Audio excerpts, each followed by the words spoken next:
All right, ladies and gentlemen, this is Nick. I'm the host of the formerly known as Beer and Broadband podcast, and now rebranded as Broadband Heroes. And what better way to start off our conversation about Broadband Heroes by having two heroes with me right here. So why don't we jump right into the conversation of, the introductions of these two fine gentlemen. My name is Dennis Pappas. I am the director of Fiber Network for Longmont's fiber internet provider, which is Nextlight. And I'm Drew Pappas. I'm the director of business development here at Bonfire. It's and you're related, obviously. Yeah, a little bit, yeah. Yes. No, so this is my I didn't think it was the other way around. So this in this episode, we're really talking about the generational impact, and I thought it would be really great to have father and son on this conversation. And we're obviously at Mountain Connect right now, but one of the things I do think that's really interesting around the generations are having multiple people in families or even related working in this industry. So I guess, Dennis, from your perspective, you've been around the industry longer than Drew has. So like, how would you even, let's just say, what's a brief description of how this industry is? Like, how would you describe it? It's an industry that, as of late, has really changed at breakneck speed. When it was the old phone network, things were very slow, and you really didn't have much change. You couldn't do much change with pod service. Just for the record, that's plain old telephone service. Yeah, so that's you could change the length of the cord, so, which was very handy to have. Yeah. So, but no, other than that, very few things changed. And you talked about family. Drew sent a picture to me of an old cord board. My mom was in operator services. My sister was an executive with the phone company. And I just kind of figured it was the option of working a coal mine or go work in a phone company. So I went to work for a phone company. So logical choice. Yeah, logical choice. Yeah. And then about 50 years later, here it's changing at breakneck speed, and I'm not working at breakneck speed. So it's certainly an industry for the younger generation now. That's interesting. So I was actually having a conversation with a younger person, and they were talking about the challenges they have with this industry because it is, if you haven't been around, and Drew obviously was raised in a household that is somewhat in the industry, if you don't understand the nuances, the terminology, like POTS or I don't know if you remember 1FBs or things like different terminologies of or T1s, all that, it's hard for a young person. So I think I'm curious. I mean, from your perspective, Drew, how growing up in an environment where telecom was what your dad did, like what did you perceive it to be? Oh gosh, that's a great question. I think growing up, I knew he worked with phones, right? I mean, that's the basic form, but then he was a lot of construction side, a lot of, actually of the making stuff was actually getting placed and built correctly. And then, I mean, you've had 20 different roles, it seemed like, too, and whether it was going and doing and court stuff for different proceedings and witnesses on different things from a company perspective, all the way to running massive construction at state and multi-state levels. So I think it was mainly just problem solving. I mean, to boil it down, it seemed like it was a lot of just trying to fix the problem, and whatever it popped up, whether it was whatever issue, just kind of fixing the issue and get people back up. So do you think that I guess we'll jump ahead to like when you got into this business, right? You obviously, I think, when you went to school, you were not no, focused on, I think, telecom or technology. That was not really your focus, no, right? Sir. No, not at all. I think like every other guy that likes sports, I wanted to be on SportsCenter and do like the ESPN thing. No, and I mean, it was not an industry I thought I was going to find myself in, even with all his experience, with our family's experience. And honestly, got really lucky. I mean, he had one of the guys he worked with at CenturyLink at the time branched off and started Bonfire. I wasn't really, didn't love what I was doing, didn't know what I was going to do, and kind of, wanted to try to figure that out. So I had my favorite story, I think, interviewed on a Friday when we first started, and was digging trenches in Springfield, Missouri on Monday. So, I mean, that was me jumping right into it. So. So Dennis, what do you think about, I guess, I mean, obviously your mom was in the business. Like, what do you think about having a son that's basically now in this world? It's great. It's great because of what you all are currently doing, which is providing internet services and closing the digital divide. You know, that's a something that's very admirable. That there's companies out there that are working to do that. Really, that's their focus, is taking care of those things. Coming from the incumbent that I did, Hmm. it wasn't a priority. Money was a priority. Shareholder value was a priority more than providing service to, you know, individual communities that really needed it. Hmm. And even pockets of communities. I mean, there were people hollering for broadband when we were doing the builds and stuff. And everything was kind of assigned a dollar value of, was it a red, yellow, green area, was it a gold, silver, bronze area to kind of coincide with the Olympics and stuff. And it just seemed like it was, it seems like it would be more fun to be doing it today. Hence the reason for my change. Yeah. And going to what we do in Longmont, which is trying to provide, quality gigabit fiber-based services to everybody in the community. So would you agree? I mean, I think just to maybe restate what you said, the generational change in the industry is it more purpose driven? Is it moving away from pure profit to purpose driven, or is it simply just folks like your business, like Bonfire, that are more, that's where they're going, versus the incumbents are still profit? I think it's more purpose driven.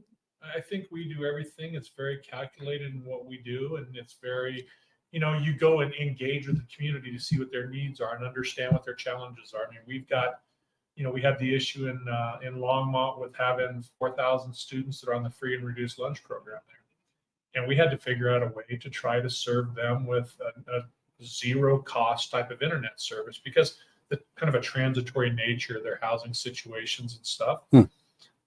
And so we were very creative and had a really good partner in Ron and stuff to help us work through that. And we've come up with a very viable solution for those students. That's awesome. What do you think from Drew? I mean, you're obviously not been in the business as long as your dad, but how do you think your generation views this industry?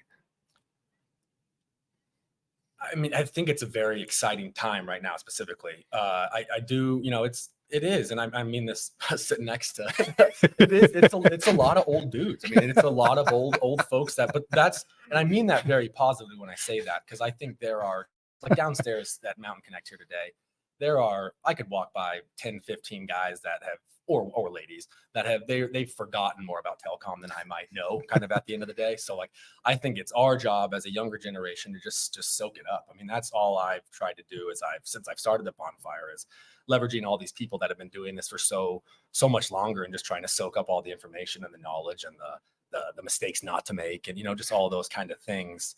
Cause I think that just makes you more well-rounded overall as you move forward. So. What do you think, Dennis? I mean, if you had advice for the younger generation, or like what, he's saying, I want to try to absorb everything, but are there things you would say, hey, don't absorb this? I just think there's a lot of baggage. It's kind of funny you asked that question about I went to a session earlier about we're building the broadband network of the future. And there are a lot of people that look like me, a lot of gray hair. And I'm thinking to myself, why don't we just get out of the room and let the younger people kind of take it from here? I mean, I don't know. I'm contemplating, taking a break and getting out of this business. And I just think it's time.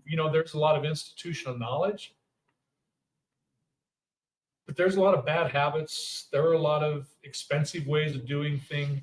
And I think there's a lot of creative thinking that comes up from the younger generations that are in this business.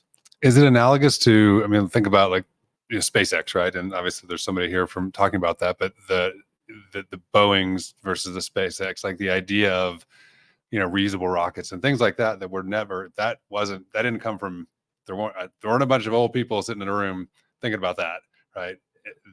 It was a new way of thinking. It was a new way of looking at the problem. So you think that, hey, is it time to get more people though of Drew's generation or younger? I mean, you're a little older, so. I think it is. I mean, one of the things we pride ourselves on at Nextlight is we don't hire experience. We hire people. We hire plumbers and oil field workers and garage door installers and those and people that do remodels that run their own businesses and stuff. Splicing fiber, it's pretty easy. I don't want to oversimplify it for the guys that are going to watch this, but I mean, it really is. So we bring up team members that really have very little experience, and within a year or two, they are seasoned fiber guys. They know how to install the service. They know how to communicate with customers. Well, we're one of the top ones around as far as from a customer satisfaction standpoint, and it's because we've kind of had that attitude. I would rather take somebody and train them for a year than hire somebody that has 30 years of baggage with them. I think going back to like the habits, right? I mean, then you can kind of coach them up to how they, to up to your specs or what you guys require from a company. So I think it gives you a lot more. And and on the spin, as from a company perspective, then I think when you put that type of stuff, very similar to Bonfire and me, I think when all the opportunity I've been given and all the coaching and the working through everything, I think it makes that individual then very, they feel more strongly about the company, feel more strongly about where they are, and that they actually have a chance and have a voice and can grow with it. So what do you think your generation or younger should be trying to do that maybe they're not right now in this industry? Because to your point, I mean, you walk downstairs, or your point, I mean, there is a lot of honestly older people. Like there's not, I don't see a massive amount of 25 to 30-year-old. They're not walking around downstairs. They're not. They're not. Yeah. I think one thing is, you hear it a lot, and it's in this industry and in other industries, is that we do it because of this, because that's how we've always done it. I think keep on questioning that, or ask why and get more reasons. And I think that's a very lazy excuse, as that's just in this industry, that's how we do it and that's how it's done. I think there are there's 12 ways to skin a cat. So I think you just need to keep on digging and be innovative about the ideas and how you can, figure it out. So that's good advice. So I guess the question for both of you, now that we obviously know we need more people in the industry, right? I mean, just both all the way from digging ditches to splicing fiber to running networks to, I mean, all the way up the ecosystem. I think we can all agree we need more people. You described, where you came from, what it is, what it was, and then what it is now. But how should we be positioning this industry to get the next generation of people? Well, I think one of the sponsors that you had last night, and I can't remember the name of the group, but they do kind of the tech school. Oh, Telecom Tech School. Yeah. I think it's partnering with groups like that, and then be willing to bring 2 technicians that you can bring into your organization for a year, like mentorship or whatever it is, or an internship, and be willing to pay them and have them work in your network and just teach them that. And then hopefully, they can either stay with you or go back to somebody else in that industry, or go back to the school and help teach there, whatever it is. I tried to do that through a kind of a VOTEC program in New Mexico when I was there, which was bringing students in, set up a curriculum where they could learn about telecom from 101 all the way up through the engineering end of it. And unfortunately, I left, in the middle of that whole thing. But yeah, I think it's finding a good partner that has an education, either a school system or a program like you're doing with that partner, that will offer some training, and then look to partner with somebody in the industry to reinforce the training that they've started with. Drew, if you could go back in time, what would have what would have gotten you excited about coming into technology versus just, obviously wanting to be in sports and seeing it, or ESPN and all that? Yeah.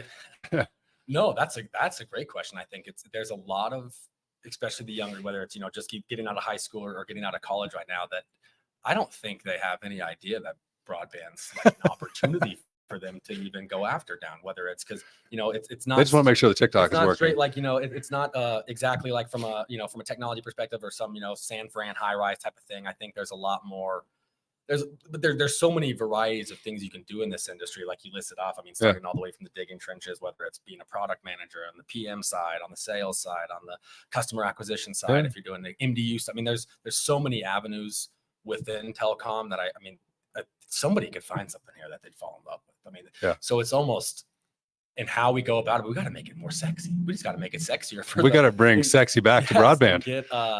And I mean that just by getting people more excited about, you know, wanting to take that on as a potential job opportunity when they're first looking at stuff. So awesome. And I think the diversity, right? Like the more diversity we can get involved in it, that brings different ideas. And I think that's where innovation can like really flourish then, as you have a bunch of different ideas and a bunch of different ways people think about things, and can kind of come to a final whatever solution that you know, a bunch of guys sitting in a room were thinking. No, it's so true. I mean, I think obviously we're talking about generations, but I mean, the diversity factor, you don't go downstairs. I mean, there's definitely more women now in telecom and broadband there has been, but not nearly enough. I mean, not nearly enough. And you want the diversity in the room to be able to bring different contexts and different opinions. So, and that's telecom, or I guess that's whatever, it. you know, I mean, whatever. Maybe more prevalent telecom. Yeah.